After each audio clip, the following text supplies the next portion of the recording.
Dobrý deň, dámy a páni, vítajte vo veľmi krátkom videu o veľmi zaujímavom projekte, ktorý je absolútne zdarma, ktorý bude taktiež aj veľmi využiteľný a je za ním tým ľudí z Apple, z spoločnosti Apple, Deutsche Bank a IBM, teda ľudia s veľkými skúsenosťami.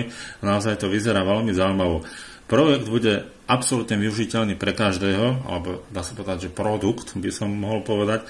Produkt bude vlastne služba, bude to teda výmenník digitálnych mien, alebo respektíve kryptomien. Čo bude jeho plus? Bude to, že bude mať 10-násobne nižšie poplatky ako konkurencia. Takže naozaj toto bude top v tomto projekte, že jednoducho bude ho chcieť každý. To, že ho bude chcieť každý, bude veľký plus aj pre vás. Za chvíľučku vám to vysvetlím.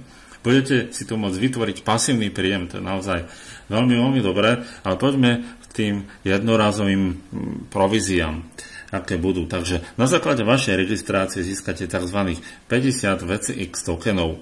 A tieto tokeny budú mať pri spustení, by mohli mať pri spustení hodnotu $5, čiže 50 tokenov sa rovná $5.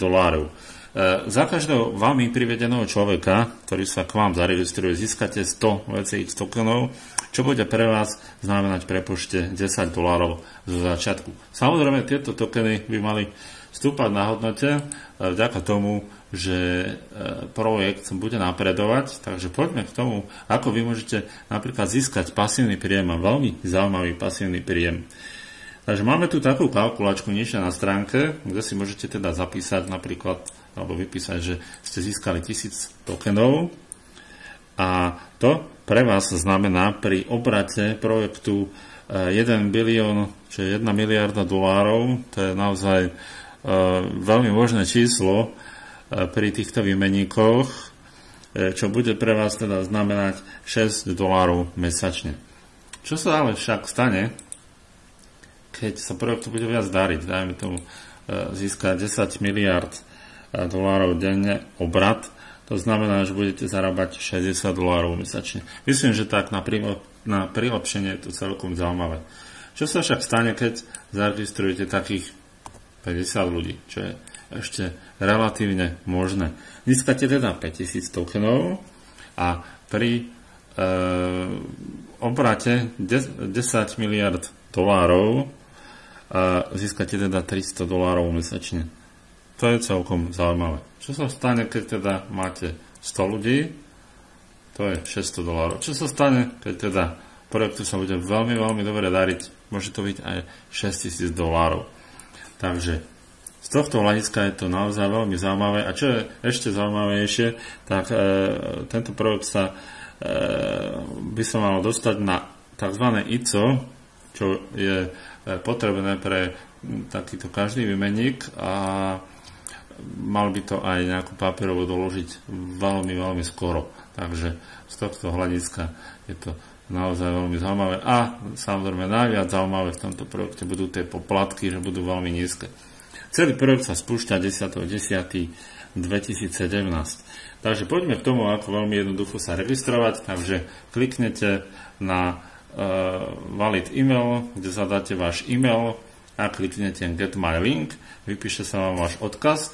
V mailom dostanete tzv. Aktivačný kód, na ktorý kliknete a potom dopíšete, myslím, že vaše heslo, takto by to nejako malo fungovať.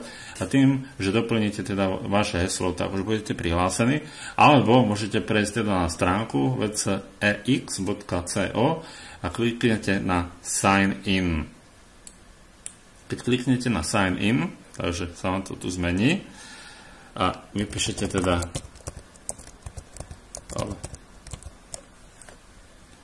váš e-mail,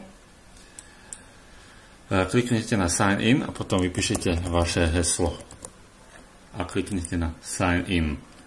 Ako vidíte, napríklad, čo sa týka registrácií v projekte, už je v ňom registrovaných 143 511 ľudí, ako vidíte, ako to hovorím, 512, takže ono to stále rastie a potom tu nižšie vidíte vlastne váš registračný odkaz, ktorý môžete aj tweetovať, ak máte Twitter, čo vám môže priniesť nejakých neznámych užívateľov.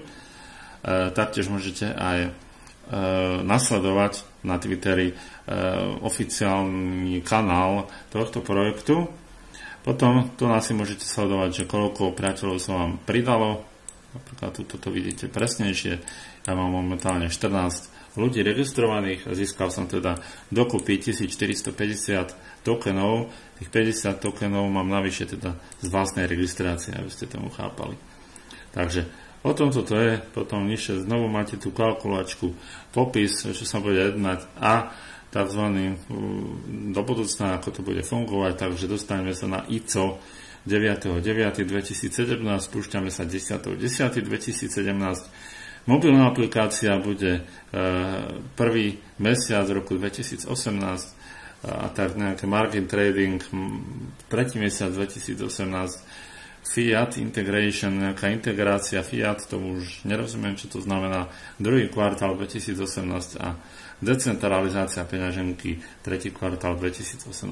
Takže naozaj vyzerá to veľmi jednoducho, veľmi zaujímavo, nemáte čo stratiť, máte možnosť iba získať. Vidíte, že je tu veľmi veľa už jazykov, ja verím tomu, že čoskoro bude slovenčina, čeština, ktorá to veľmi, veľmi uľahčí. A samozrejme tu aj to, čo som spomínal, že kto stojí za tým tímom, ktorý tvorí tento projekt, že sú to ľudia zo spoločnosti Apple, Deutsche Bank a IBM. Takže môžete skúsiť, nič vás to nebude stať. Ja verím tomu, že vás to zaujalo, držím vám palce a určite si sledujte tento projekt. Majte sa krásne, do počutia.